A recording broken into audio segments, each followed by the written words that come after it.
What if I told you that there was a deal that would make both Russia and China rich?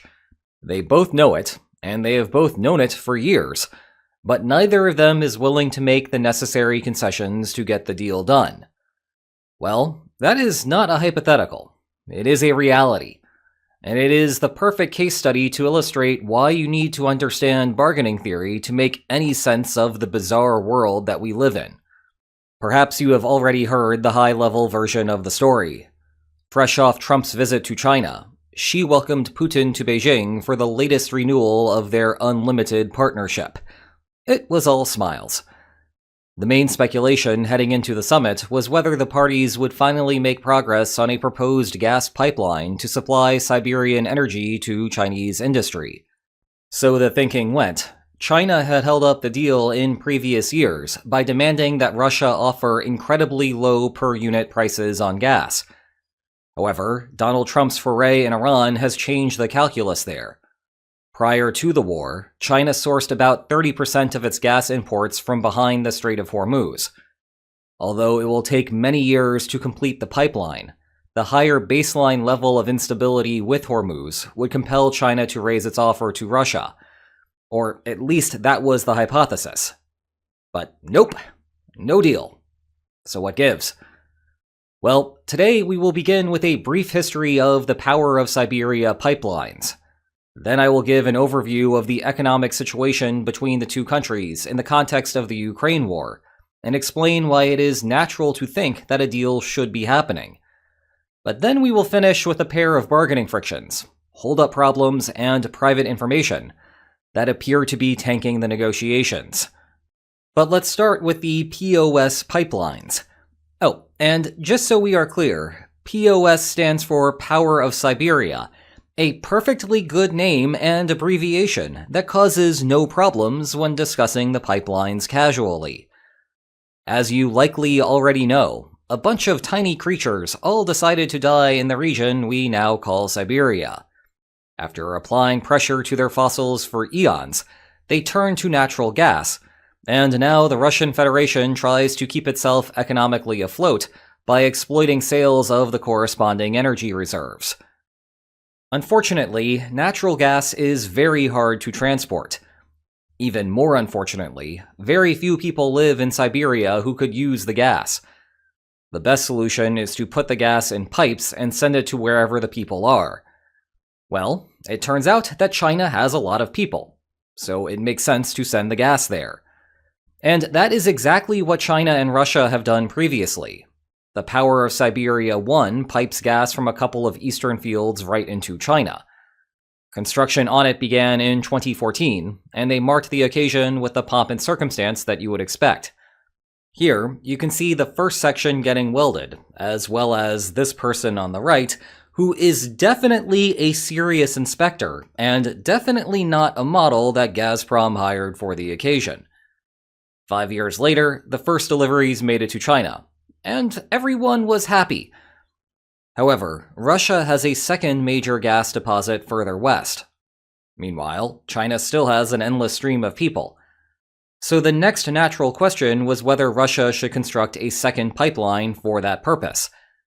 And that takes us to the current economic situation, which will actually turn into an essay on yet another way that the Ukraine war has perversely distorted incentives. In the before times, Russia did not feel a pressing need to establish a pipeline from West Siberia to China. After all, there were rich and willing buyers all over Europe who were also closer to the gas fields. They even built a pipeline or two to facilitate the purchases. But then the special military operation lasted more than 3 days. European buyers began to reconsider their entire relationship with Russian energy, and someone may have decided to sabotage pipeline operations to Europe. European purchases persisted a bit longer than the more Euro-focused leaders would have liked, but the Kremlin now needed a new buyer all the same.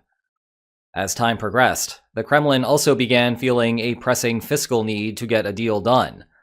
The Russian masses were not gung-ho about the SMO, forcing Putin to pursue an expensive voluntary contract campaign to keep the ranks staffed. Never mind all of the metal that the war has consumed. And as time has further progressed, the pink birds kept having the darndest bad luck in crashing into highly valuable, highly explosive locations. Meanwhile, throughout almost all of this period, China has been the same as it always has.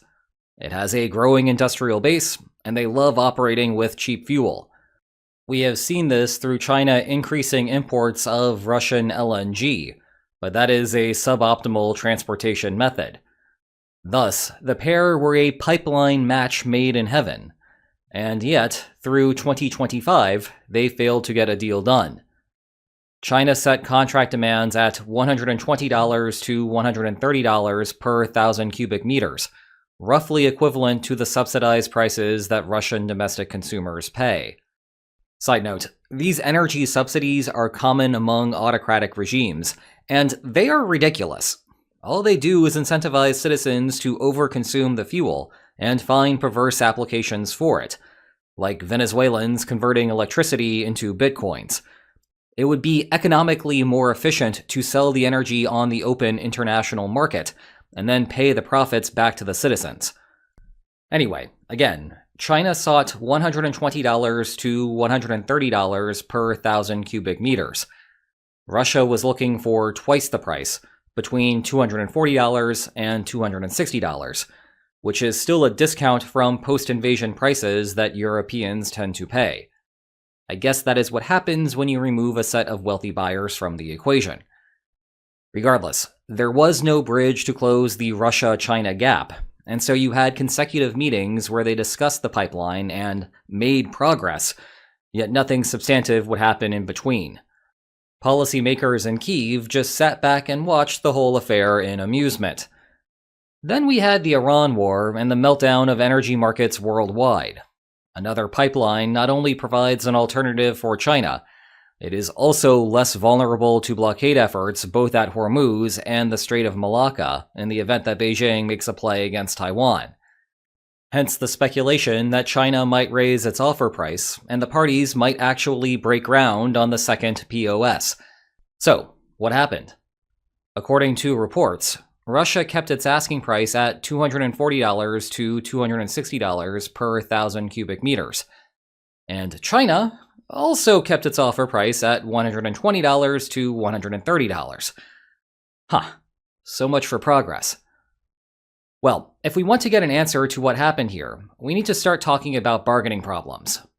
Actually, we discussed these before in the context of the pipeline 2 years ago, when there was another failed negotiation. And just so we are clear, I am not arriving here after the fact to tell you that there are more fundamental underlying problems.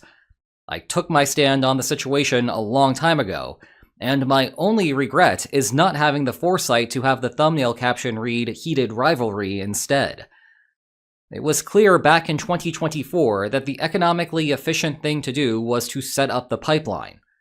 Russia was not going to find a buyer who could offer more, and China was not going to find a seller who would pass the gas for less.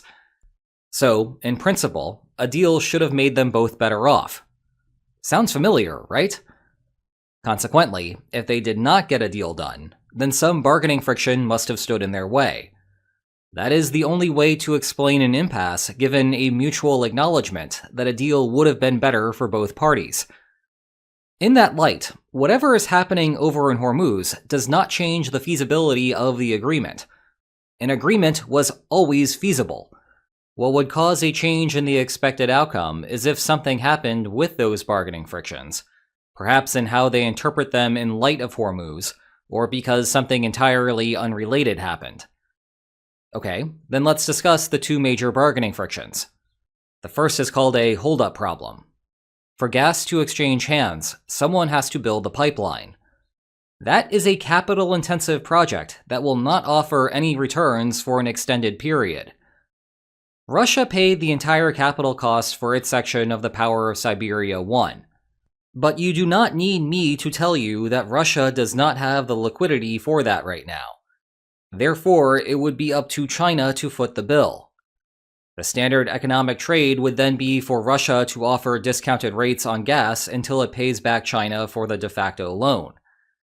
If only it were that simple. Beijing must worry about what happens once the pipeline is up and running. Whatever China poured into the construction is now a sunk cost. In turn, China must be concerned that whatever discount was agreed to years previously will vanish, and Russia will begin holding it to the market price. After all, if Moscow can find someone willing to pay more, it will find an excuse to sell the gas to that party. A cautious Beijing consequently forces Russia to front its share of the pipeline investment, which is exactly what the current proposal is. How has this bargaining friction evolved over time? Well, the holdup problem will never go away. The only thing that can mitigate it is Russia's ability to make the capital outlay. And I would say that has only gotten worse, as the continued war has only made budget constraints in Moscow tighter. The second of the two bargaining frictions is private information. China is under the impression that Russia is desperate to get a deal done, and thus will be willing to take a significant haircut to get there. Russia's position is that, no, it is not in trouble to the degree that China believes it to be, and so there will be no haircut at all.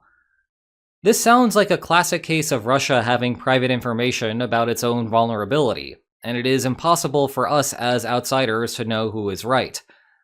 After all, if we could clearly see Russia's true position, then so could China, and either Russia would have no ability to bluff, or China would recognize that it is wrong and change its position accordingly.